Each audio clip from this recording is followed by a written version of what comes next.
सो है my beautiful guys, कैसी हो यार आप सब। आई होप सब ठीक ही होंगी, बढ़िया ही होंगी। सो गाइस, न्यूज़ के पिछले पार्ट में हम लोगों ने देखा ही था कि ओह माय गॉड, मतलब यहाँ पे तो इस सब की सब बहुत ज़्यादा मस्ती मजाक करी होती है, जबकि अब तो दुल्हन की विदा होने की बारी थी। और हर शादी की तरह यहाँ पे भी अब बिल्कुल वैसे ही एक इमोशनल सी सीन क्रिएट हो जाती। सबकी सब बहुत ज़्यादा सैड हो जाती, एकदम से रोने लग जाती। सैड सी मोमेंट क्रिएट हो जाती, सबकी आंखों में आंसू थी, सबकी सब रो रही थी। उसकी रिश्तेदार रोने, उसकी मम्मी पापा, उसकी छोटी बहन, उसकी सारी दोस्त फ्रेंड वगैरह, और गांव के कुछ लोग भी थी।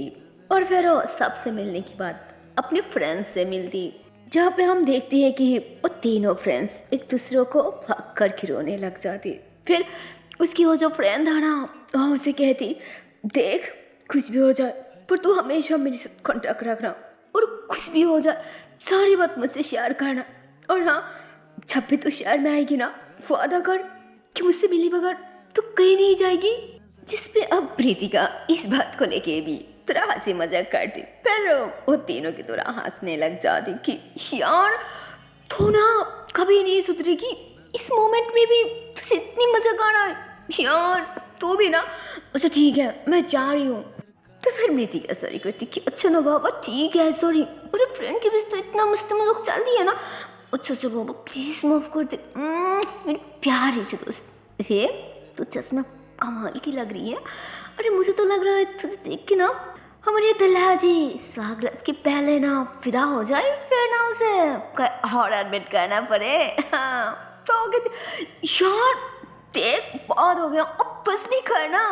तो उसकी वो दूसरी फ्रेंड फिर से हक्का रही थी कि अरे यार छोड़े सब, ऐसे बोलकर वो अपने फ्रेंड को फिर से हक्का ली थी, जिसपे उसके फ्रेंड कहती वो एक बात को, तो कहती क्या मना किसने किया, बोल क्या कह रही है। तो कहती यार मैं यही कहने वाली थी कि अब बहुत हो गया, बस भी खाना, और कितनी देर के लिए रहेगी, किसी एक अच्छा सा इंसान की हाथ क्यों नहीं थाम ली थी। यार हम लड़कियां हैं, किसी एक इंसान के हाथ पकड़ना ये बहुत ज़्यादा ज़रूरी है यार।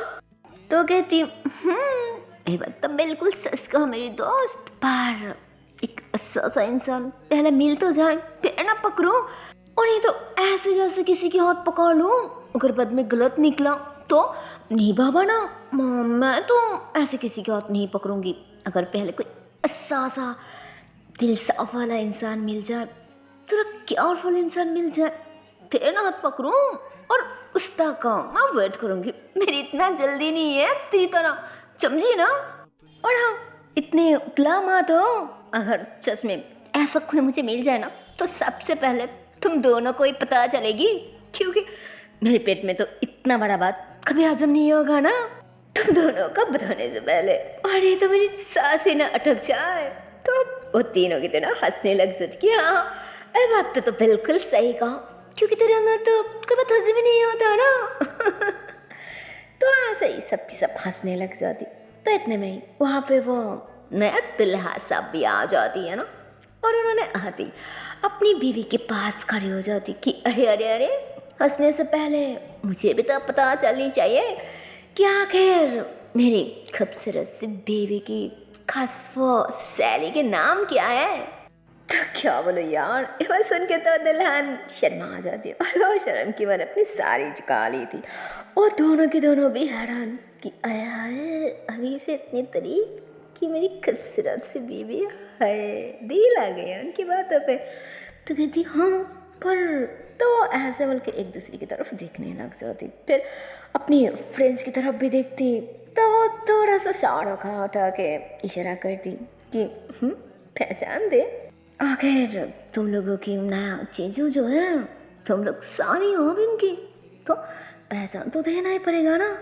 तो अब वो दोनों की दोनों कसने लग जाती कि वो बाबा तो ऐसे बोल के मृतिका कहती ठीक है जीजा जी, मैं हूँ मृतिका, और मेरी अब तक शादी नहीं हुई है, मैं सिंगल हूँ। कभी कभी मम्मी के पार्लर में बैठ जाती हूँ, और बाकी टाइम घूम फिर के सो बैठ के गुजारा कर देती हूँ। फिर उन्होंने हंसती कि अच्छा अच्छा, फिर तुम तो बताओ अपने बारे में। तो मृतिका हंसती कि अच्छा ये, अरे जीजा जी क्या बोलूं, अरे वो तो बहुत बिजी पर्सन है, इसके पास टाइम ही कहाँ है किसी और की तरफ ध्यान देने का, ये तो सारी टाइम अपनी काम पे ही गुजरा कर दी है। तो उसकी फ्रेंड कहती अरे तू चुप हो जाओ ना, उसे कहने दे, अरे तू बताओ ना अपने बारे में, चुप क्यों है, या फिर गंगा हो गई, हाँ बोल। तो अब वो ऐसे ही गहरी सांस सुरते हुए कहती है तो अब फाइनली मेरा नाम बताना ही पड़ेगा है ना। तो उन्होंने हंसती की अरे भाई ऑफ कोर्स जरूर, अरे क्यों नहीं। और वैसे भी अगर कोई अचानक मुझे पूछ लिया कि अरे भाई तेरी सुंदर सी खूबसूरत सी साली का नाम क्या है, तो फिर मैं क्या बताऊँ हाँ कि मैं नहीं जानती, या फिर मेरी साली तो मुझसे अनजान है, मैं कुछ नहीं जानती, मुझे कुछ नहीं पता। तो सोचो क्या अच्छा लगेगी, नहीं ना, तो अरे बता दो भाई, कोई प्रॉब्लम नहीं होगा। और वैसे भी यहाँ पे कोई नहीं है, सिर्फ मैं ही हूँ, तो उससे क्या घबराना, बोलो बोलो, अरे बोलो ना भाई। तो वो कहती अरे जीजा जी ऐसी कोई बात नहीं है, असल में सच कहो तो कोई मुझसे जानना ही नहीं चाहा ना कि मेरा नाम क्या है, तो मैं कैसे ही बता दी, और आप जब आप जानना चाहती है तो बताना तो पड़ेगा ना, आखिर मेरी जीजा जो। जिसमें उन्होंने हंस दी थी कि अच्छा इतनी मानती हो अपनी चीज़ों को, तो फिर अपनी नाम बताओ भी दो अब जल्दी से भाई, हमें लेट हो रहा है ना। तो वो भी मुस्कुराती कि वो मैंने में चिरानी। तो ये बात कहते तो उन्होंने कहती अच्छा तो तुम ही रानी हो, और तुम क्या, हाँ मृतिका, अच्छा अच्छा, इसलिए तो जब भी बात होती है तुम्हारी फ्रेंड के मुंह से सिर्फ रानी रानी रानी और मृतिका, बस मनु जैसे इन दोनों नाम अलावा उसके मुंह पे दूसरी और कोई नाम ही नहीं आती है। और ये पूछ के देखो ना, शायद अब तक मेरे नाम भी नहीं पता। तो दोनों हंसती कि अच्छा ऐसी है क्या, हमारे नाम की भी अपने पति के नाम भी भूल गए क्या। तो कहती ठीक है क्या कह रहा, ऐसी कोई बात नहीं है। तो कहती अच्छा ठीक है भाई छोड़ दो, सुना तुम बहुत बढ़िया जॉब करती हो, पर असली काम क्या है वो जानना था भाई, अरे बताओ ना अपने मुँह से।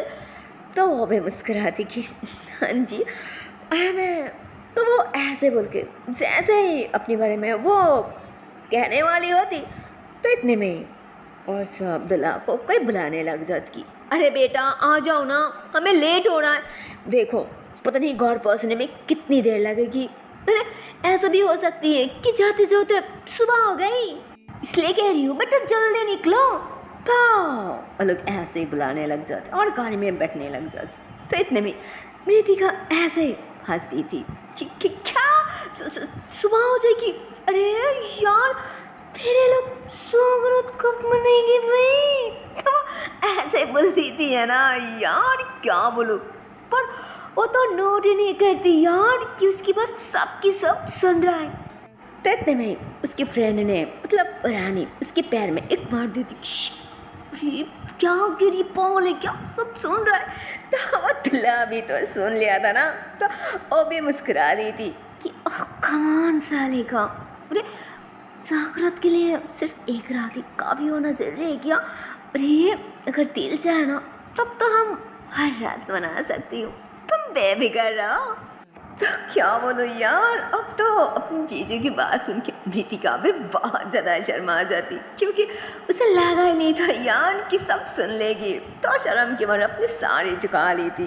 और इधर रानी वो भी अपने फ्रेंड को धक्का लगा दी थी कि हाय ये देखा ना तेरी पति कितनी ज़्यादा रोमांटिक है और कितनी ज़्यादा नॉटी है, ओह माय गॉड, अरे जिसमें तो बहुत ज़्यादा लकी है, बहुत ज़्यादा, इतने रोमांटिक सी पति मिला,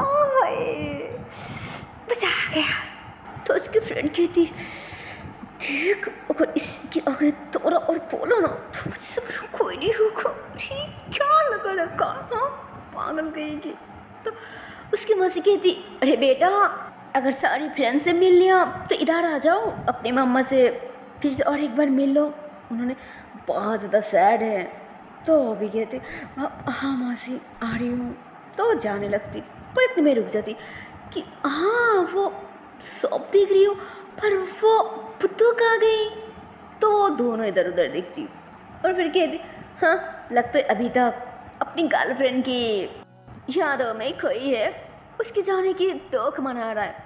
तो कहती क्या मतलब दुख मना रहा है, अगर वहाँ क्या है, उसकी गर्लफ्रेंड भी तो उसके साथ ही थी ना।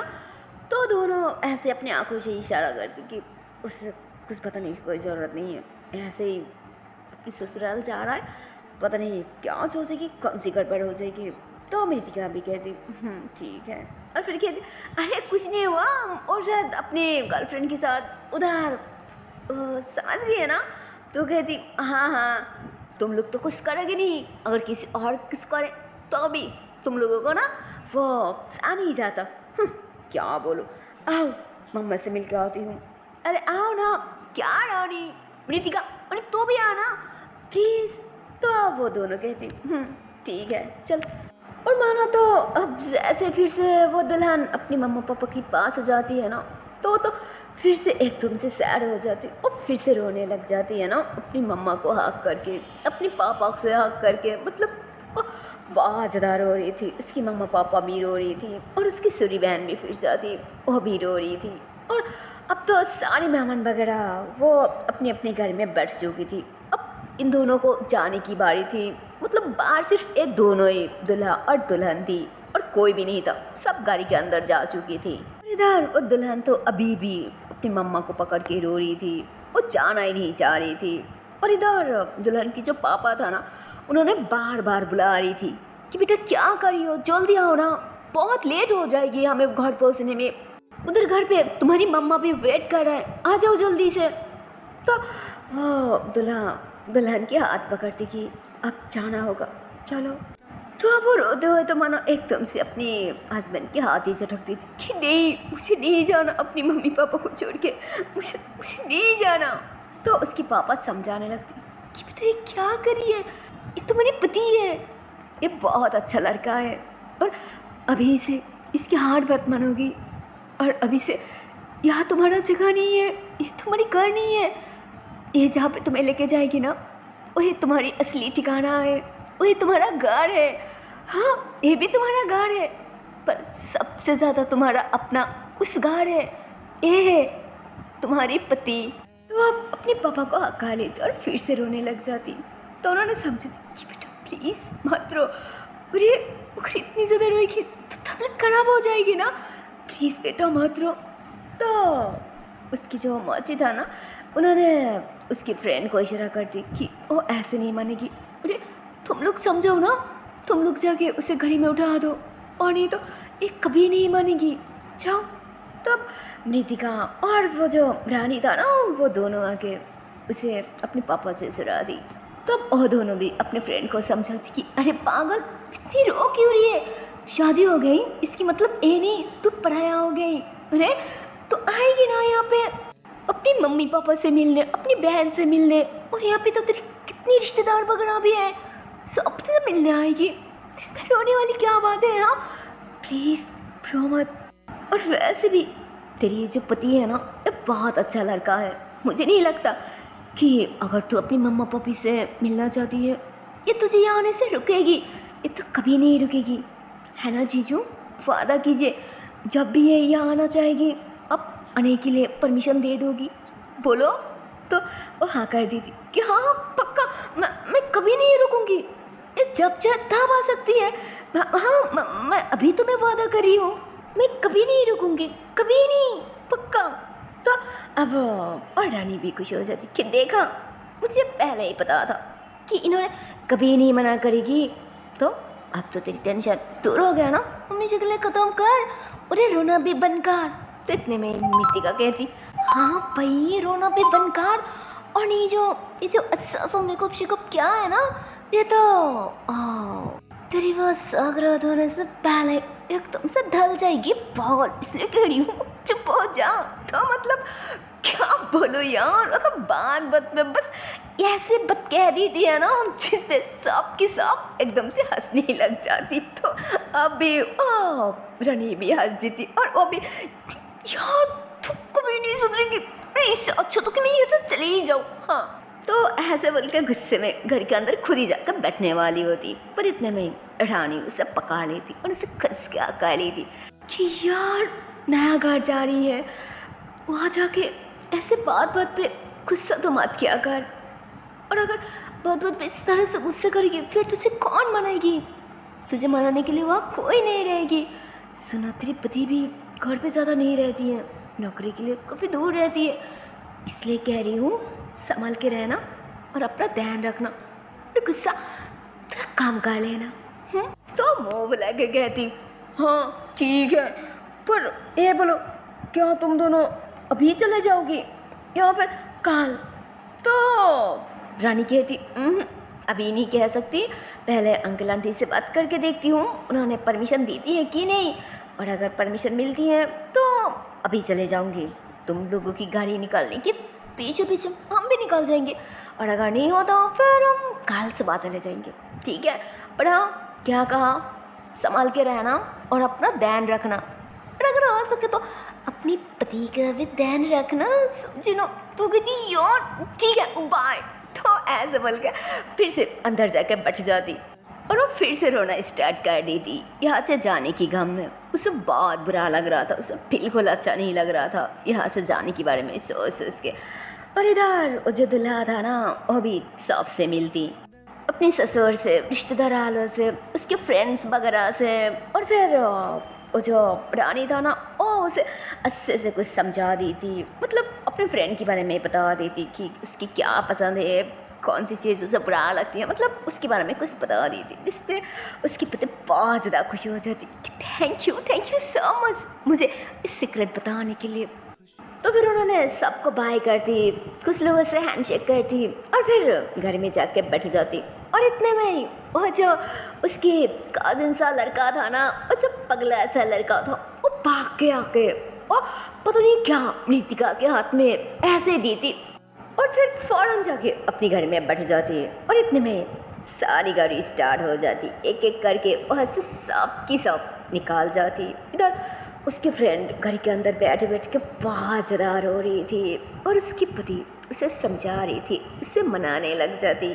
और इधर घर के अंदर मतलब गेट पे सब की सब खड़ी होके सब की सब रो रही थी, उसकी मम्मा पापा मौसी, उसकी मामू, मतलब सब की सब सारे रिश्तेदार वालों ने वहाँ पे खड़ी होके रो रही थी। और बस पागल की तरह हैरान होके चलता हुआ गाड़ी को जाते हुआ देख रही थी। और अब जैसे अपनी बेटी वहाँ से एकदम से निकल जाती है ना भाई साहब, अब तो माना उसकी मम्मा पापा की हालत ही ख़राब हो जाती यार, रोते रोते, जिस पे आप सबकी सब उन दोनों को पकड़ के घर के अंदर लेके जाती, दोनों को सुबह पे लिटा दी थी और फिर बार बार सर पे पानी डालने लग जाती, क्योंकि वो दोनों बार बार बेहोश हो रही थी, जिस पे सबकी सब परेशान हो जाती। और जब थोड़ा सा ऐसे होश आती है ना फिर तो सबकी सब बहुत अच्छे से समझाती, पर फिर से बेहोश हो जाती, मतलब ऐसे ही काफ़ी देर तक चलते रहती। और फिर फाइनली दोनों की दोनों को थोड़ा सा होश आती, सबकी सब दोनों को अच्छे से समझाती कि भाई सब प्लीज़ इतनी तो टेंशन मत लीजिए, अरे हर लड़की को ही तो एक न एक दिन अपने ससुराल जाना पड़ती है ना, मैं भी आई थी, हमारी ये जो दीदी है ना आपकी पत्नी, ये भी तो आपकी घर आई थी ना, तो फिर हमें थोड़ा सा धीरज रखना होगा, हिम्मत से काम लेना होगा, थोड़ा सब्र कीजिए, फिर देखना सब ठीक हो जाएगी सब। तो अब वो दोनों भी समझाती, मतलब रानी और मितिका भी समझाती कि हाँ अंकल जो हुआ वो अच्छा ही हुआ ना, देखिए कितनी अच्छा सा पति मिली है उसकी, तो फिर अब किस बात की टेंशन है, हमने बात किया उससे, सच में वो वाकई बहुत अच्छा लड़का है, और ये भी कहा कि अगर उसके जब मन करे ना वो तब आप लोगों से मिलने के लिए आ सकती है, कोई प्रॉब्लम नहीं है, वो कभी नहीं रुकेगी, वो वाकई अच्छा लड़का है, प्लीज़ आप लोग भरोसा कीजिए, थोड़ा सा सब्र कीजिए, फिर देखना जो होगा सब भलाई होगा। हाँ तो अब उन्होंने उसे भी आग कर दी थी कि हाँ बेटा, ऊपर वाला करे तुम्हारी बात ही सही निकले, तो मुझे और कुछ नहीं चाहिए, कुछ नहीं चाहिए। तो वो लोग ऐसे बात कर रही होती है। इतने में मृतिका कहती, पर अंकल अब तो हमें भी निकलना चाहिए ना, अगर आप लोगों की परमिशन हो तो हम भी अभी निकल जाओ। तो उसकी माँ कहती, नहीं नहीं नहीं, अब कितनी रात हो चुकी है, ऐसे कैसे, मैं तुम दोनों को जाने दूँ? हाँ नहीं नहीं नहीं, आजकल बहुत घटना घट रहा है, मैं नहीं जाने दे सकती। ऐसे जाने दिया फिर तुम दोनों के साथ अगर कुछ भी बुरा हो जाए, फिर मैं जवाब कैसे दूंगी तुम्हारे पेरेंट्स से? हाँ नहीं नहीं बेटा प्लीज़ अभी के लिए रुक जाओ। हाँ सिर्फ रात की तो बात है ना, सुबह निकल जाना। हाँ फिर हमें भी टेंशन नहीं होगा, प्लीज़ बेटा प्लीज़ हमारी बात मानो। तो वो जो रानी था ना वो कहती, ठीक है आंटी आप जैसा कहें। तो लोग ऐसे बात ही कर रही थी और इतने में ही वो जो लड़की थी ना यार, जो उसकी वो बुद्धू सा फ्रेंड को हेल्प किया था, और लड़की आ जाती। और सच को तो वो जो लड़की थी ना वो बहुत ज़्यादा गरीब था, उसकी मम्मी पापा कोई नहीं था। मान लो जी वो लड़की एकदम से अनाथ था, यहाँ पे भी कुछ काम किया कर रहा था।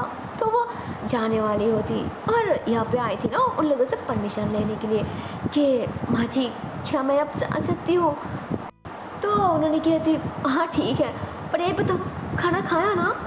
अगर नहीं खाया तो जा अभी की अभी खा ले और फिर चले जाना और संभल के जाना। हाँ तो कहती, हाँ माँ जी अब मैं खाना खा लिया। उन्होंने कहती, खा लिया? पर कब? तू तो हमेशा खाने के पहले मुझे बताया करती थी, पर अब तो नहीं बताया, इसके मतलब तू नहीं खाया। मैं कह रही हूँ जा पहले और जल्दी से खा ले फिर चले जाना, ठीक है? तो वो ऐसे सार चुका के कहती, ठीक है माँ जी मैं जाऊँ? तो उन्होंने कहते, हाँ मैं कह रही हूँ जा। तो वो सार चुका के वहाँ से चले जाते। इधर वो रानी ओ हैरान होकर उसे देख रही थी और फिर कहते, आंटी ये लड़की कौन है? तो वो उन्होंने उसके बारे में सब कुछ बता दी थी और ये भी बता दी थी कि ये अनाथ है, असहाय है, इसकी आगे पीछे कोई नहीं है, और आसपास जो भी लोग हैं ना सबकी सब बस ऐसे गंदा नज़र से देखती है। तो ये क्या करूँ, इसलिए मैं कह दिया कि मेरी यहाँ पे रहे, यहाँ पे काम वगैरह करें, सब कुछ यहीं पे, सिर्फ रात उसकी जो गाड़ है ना वहाँ पे रहती है। अगर कोई ऐसा लड़का मिल जाए ना फिर इसकी शादी करा दो, और नहीं तो इसकी अच्छा ज़िंदगी ख़राब हो जाएगी। मैं नहीं चाहती कि उसकी लाइफ ख़राब हो जाए, क्योंकि मेरी भी बच्चियाँ हैं ना, इसलिए मैं नहीं चाहती किसी और की बच्ची के साथ कोई बुरा हो। तो इतने में रानी कहती, फिर तो कोई प्रॉब्लम नहीं है आंटी, एक काम कीजिए, क्यों ना यहाँ पे और एक शादी हो जाए? तो ये बात सुन के तो सबकी सब हैरान हो जाती कि मतलब और एक शादी? पर किसकी? लड़की कौन है, दूल्हा कौन है, और तो पेरेंट्स, मतलब क्या कह रही हूँ बेटा, मैं कुछ समझी नहीं। तो कहती, आंटी अब रिलैक्स रहे, अब बस इसकी परमिशन दे दीजिए, बस नहीं परमिशन नहीं, अब बस वो क्या कहती है, कौन शादी, हाँ वो पंडित, अब सिर्फ पंडित बुलाने की इंतजाम कर दीजिए, बाकी मैं संभालूंगी। आई मीन दूल्हा भी यही है और दुल्हन वो भी आपके पास ही है, आपके घर में बैठा हुआ है। तो उन्होंने कहती, मतलब? तो वो कहती, अरे वही अब जिसकी बात कर रही थी ना, हाँ वो क्या उसके नाम है?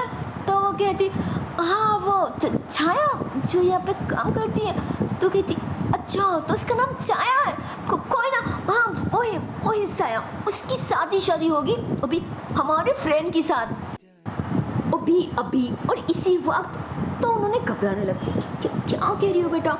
तो कहती, आंटी प्लीज़, अरे आप घबराए मत, कोई ना, रिलैक्स, मेरी दोस्त अभी भी यहीं पे है ना, आप उससे बात कीजिए, मैं बुलाती हूँ, उसे अच्छे से जान लीजिए। और सांस को तो मेरी दोस्त बहुत अच्छी है, बहुत अच्छी, और बहुत अच्छा जॉब भी करती है, जायदाद वगैरह सब कुछ है, और लड़की हमेशा खुश रहेगी, उसे कभी कोई चीज़ की कमी नहीं रहेगी। और सांस को तो वो भी बहुत अकेली है, उसकी भी मम्मी पापा कोई नहीं है। अगर ऐसा हो तो दोनों की सहारा मिल जाएगी ना। प्लीज़ आंटी, हो सके तो एक बार तो कोशिश कीजिए प्लीज़। तो उन्होंने अपनी पति की तरफ देखती तो उन्होंने कहती ठीक है, अगर बच्चिया कह रहा है तो एक बार तो हम देख ही सकती हो ना, जान सकती हो असल में लड़का कैसा है। तो वो मृतिका को इशारा करती कि जाना उसे बुला के ले आ, और अगर नहीं आया ना तो कॉल पकड़ के खींच के ले गया जल्दी। तो वो भागने लग जाती उसे ले आने के लिए।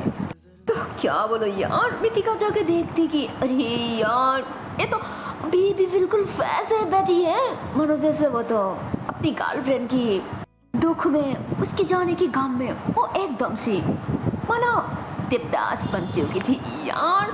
मृतिका जाकर उसे पकड़ती कि अरे यार हम तेरी शादी तय करी और तो यार देवदास बन के बैठा है, अरे यार चल। तो कहती क्या मतलब शादी, रे पागल हो गई है क्या, मैं जा रही हूँ, मुझे घर जाना है, मुझे यहाँ पे अच्छा नहीं लग रहा, मैं जा रही हूँ। तो ऐसे बोल के खड़ी हो जाती। मृतिका कहती अरे ऐसे कैसे चले जाएगी अभी हमें छोड़ के, ऐसा तो नहीं होगा, चल मेरे साथ, अंकल आंटी तुझसे बात करेगी। तो कहती क्या अंकल आंटी, पर क्यों, मैंने क्या किया। तो कहती अरे मैं कहाँ किया कि तुझने कुछ किया नहीं ना, तो फिर इतनी घबराहट क्यों रही है, चल मेरे साथ। तो वो तो ऐसे बोल के उसे खींच के एकदम सी सबके सामने आके खड़ी कर दी थी कि देखिए यही है दुल्हा। तो उसके पापा उसे देख के कहती अच्छा तो ये दूल्हा, हाँ फिर तो हम हाँ कर सकती। तो उनकी बीवी कहती क्या मतलब देखने से ही हाँ कर दी, अरे इससे बात करो, उसके बारे में जानो। तो उन्होंने कहती अरे ऐसा कुछ इंसान होती है ना, उसके बारे में जानने की कोई ज़रूरत नहीं पड़ता। पता है मैं तो जब वो हमारी दूल्हा हमारी मेहमान वगैरह आ रही थी ना, मैं तो बाल बाल बच गई इसकी वजह से। अरे गई तो एकदम से मेरी ऊपर आ गई थी, पर इसी लड़के ने मुझे बचाकर एक खुद ने मुसीबत में पड़ गई थी, पर ऊपर शायद ऊपर वाला थी इसलिए ये भी बच गई। तो सोचो जो इंसान खुद की परवाह छोड़ के दूसरी की परवाह करती है, दूसरी की फिक्र करती है, वो इंसान कितनी महान हो सकती है, कितनी भला हो सकती है। और हम तो इसे आँख बंद करके विश्वास करती हूँ, कोई करे या ना करे पर मैं कर सकती हूँ। तो उन्होंने कहती क्या इतनी बड़ी कांड हो गई और अब मुझे बताया तक नहीं। तो उन्होंने कहती अरे बाबा कब बताती, घर पे इतनी सारा मेहमान थी, और जो भी हुआ आप जो हो रहा है इसके बारे में सोचो ना, बोलो तुम्हारा क्या फैसला है।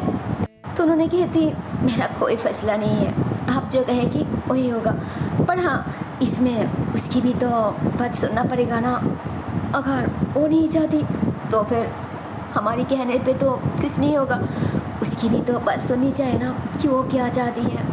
तो वो इशारा करती मृतिका को कि जा उसे भी लेके आ, उसकी बात भी तो सुनना जरूरी है ना। तो मृतिका भाग के जाके उसे भी पकड़ के ले आती और उसकी जो दुपट्टा था ना वो तो उसके सर के ऊपर ऐसे ही मृतिका दे दी थी और सबके बीच में आके खड़ी कर दी थी। और फिर उन्होंने कहती बेटा ओ एक बात पूछना था, देखो तुम्हारा कोई नहीं है, अब हमें तुम्हारी सब कुछ होना। तो कहती हाँ माँ जी ऐसे क्यों कह रही है, मैं तो आपको मेरी सब कुछ मानती हूँ ना, बोलिए क्या हुआ। तो उन्होंने कहती असल में बेटा बात ये है कि तुम्हारी कोई नहीं है, इसलिए मुझे लगता है तुम्हारे लिए एक सा पार्टनर की ज़रूरत है, और इसलिए हमने इसे सोच किया, इसकी भी आगे पीछे कोई नहीं है, ये भी बिल्कुल तुम्हारी तरह ही है अकेली, इसलिए हम सब चाहती है कि क्यों ना तुम दोनों एक दूसरे की सहारा बन जाओ, तुम दोनों की अच्छा सा रिश्ता हो जाए। क्या तुम मानोगी ना हमारी बात, देखो हम कोई ज़बरदस्ती नहीं कर रही हो, तुम इसे देखो, इससे बात करो, अगर तुम्हें अच्छा लगे फिर ना हो तो उसकी तरफ देखती तो समझ आती कि अरे तो वही लड़का है जिसे मैं, अरे यार कोई ना, तभी मुझे गिने वाला कि ये बहुत ही सादा सीधा है। तो ऐसे ही दिल में कह रही थी और फिर उससे बात भी नहीं करती, ऐसे ही बिना बोले बिना जाने वो सीधा हाँ कर देती कि नहीं माँ जी मुझे बात करने की कोई ज़रूरत नहीं है, अगर आप लोगों को सही लगे तो मुझे मंजूर है। तो इन सब की बात सुन के तो लड़के एकदम से हैरान शादी हो रहा है और मुझसे कोई पूछ भी नहीं रही है कि मैं क्या चाहती हूँ, क्या मुझे मंजूर है, क्या मैं इससे शादी करूँ या ना करूँ। मतलब क्या यार, सब हो क्या रहा है। तो उसके फ्रेंड मतलब दोनों के दोनों उसकी तरफ देखती और आँख दिखाने लग जाती कि खबरदार, मैं जो सोच रही हूँ ना, मतलब हम जो कह रही हूँ ना, तुझे वही मानना पड़ेगा। फुजुल की ये इसके साथ उसके साथ घूम घूम के सिर्फ पैसा बर्बाद कर रहा है, टाइम बर्बाद कर रहा है। और ये तुझे ना एक अच्छा लाइफ पार्टनर की ज़रूरत है घूम फिरने के लिए, कोई लड़की नहीं, समझी ना। तुझे बीवी चाहिए, बीवी जो तुझे प्यार करेगी, तेरी ध्यान रखेगी, तेरी बहुत प्यार करेगी, समझी ना। और उसके लिए ये लड़की बिल्कुल परफेक्ट है, इसलिए कह रही हूँ चुपचाप अपने मुँह बंद रख, और नहीं तो मुझसे बुरा कोई नहीं होगा। मतलब ऐसे बोलकर दोनों के दोनों उसे ऐसे ऐसे धमकाने लग जाती, जिसपे वो तो साड़ी पकड़ लेती कि हाय भगवान, मैं कहाँ फंस गई। तो वो ऐसे ही सोच के उस लड़की के बारे में फिर सोचने लग जाती और सोचती कि हाँ यार, वाकई मेरे फ्रेंड्स सही कह रहा है, मेरे लिए वैसे ढंग सा लड़की नहीं, मुझे तो संसारी लड़की चाहिए, केयरफुल पार्टनर चाहिए, शायद यही मेरे लिए सही होगा। तो ऐसे ही सोच के उन दोनों की तरफ देखती तो दोनों कहती क्या अभी भी सोच रहे, तेरे सार फोड़ दूंगी अगर तुम्हारा कुछ कहा। तो कहती अरे नहीं, मैं तो ये कह रही हूँ कि ठीक है अगर तुम दोनों चाहती हो। तो दोनों अब हंसने लग जाती कि हाँ, ये हुई ना फ्रेंड वाली बात, हम जो कहो ना इसके बाद से वही सुन के चलेगी, वही फला करेगी, समझी ना। और नहीं तो हमसे बुरा कोई नहीं होगा। क्या कहती है मृतिका। तो कहती हाँ, तो बिल्कुल सही कहा, अरे अभी की अभी शादी होगी, अभी इसी वक्त ऐसी हालत में, समझी ना। तो कहती क्या, अरे मैं शादी की इंतजाम कर रखा ना मेरी घर पे, फिर वहाँ पे कितनी सारी सामान वगैरह है और मेरी शादी ऐसी होगी। नहीं यार, ऐसा तो मत कर, अरे थोड़ा तो मदद दे देना, अरे शादी लाइफ में एक बार होती है, ऐसे कैसे, प्लीज़ यार समझा कर। जिस पे वो दोनों मतलब रानी कहती नहीं, कोई टाइम नहीं मिलेगी, और हाँ हर किसी की सपना ना भाई कभी पूरा नहीं होता, समझ ले, उनमें से तू भी एक है, तेरी सपना भी पूरी नहीं होगा। पर हाँ, वो शादी की बात जैसा चाहे वैसा मना सकती है, पर शादी तो तुम दोनों को अभी होगी, अभी इसी वक्त, समझी ना। अब जल्दी से ये जो शर्ट वगैरह है ना, ये फ्रेश होके सही कर, ठीक है ना। जब फ्रेश हो गया तो उसे फ्रेश होने के लिए वॉशरूम की तरफ भेज दी थी। इधर मृतिका को इशारा करती वो जाके उस लड़की को थोड़ा मेकअप शेकअप करके ले आती, मतलब घर पे जो भी मेकअप शेकअप थी ना उसी से उसे सजा गुजा के ले आती, एक अच्छा सा ड्रेस पहन के। और सांझ को तो उसे भी बहुत अच्छा लग रहा था। और इतने में इधर तो पंडित भी आ चुकी थी। और यार क्या बोलूँ, एक शादी की विदा होता होते ही इधर दूसरी शादी, ओह माय गॉड, क्या बोलूँ यार, जहाँ पे हमारी मृतिका और हमारे वो क्यूट से रानी, वहाँ पे तो कुछ धमाकेदारी सीन होने वाली होगी ना। सो गाइस, अब तो बस हमें देखना है कि जो लड़कियाँ सबकी लाइफ सेट करती है, उन दोनों की लाइफ कौन सेट करेगी और कैसे कब सेट होगी। और सांस को तो लाइफ जब है, इंसान जब है आगे या पीछे, लाइफ तो सेट होनी है ना। पर सब देखने के लिए तो आप लोगों को देखना पड़ेगा नेक्स्ट पार्ट। चल दिया नेक्स्ट वीडियो पे, तब तक के लिए टाटा बाय बाय। पर जाने से पहले छोटी सी रिक्वेस्ट है यार, अगर वीडियो को अब तक लाइक नहीं किया, शेयर नहीं किया, ये बहुत गलत बात है यार। जल्दी से लाइक कर दो, शेयर कर दो और चैनल को कर दो subscribe. Okay tata bye bye, so take care guys, bye bye.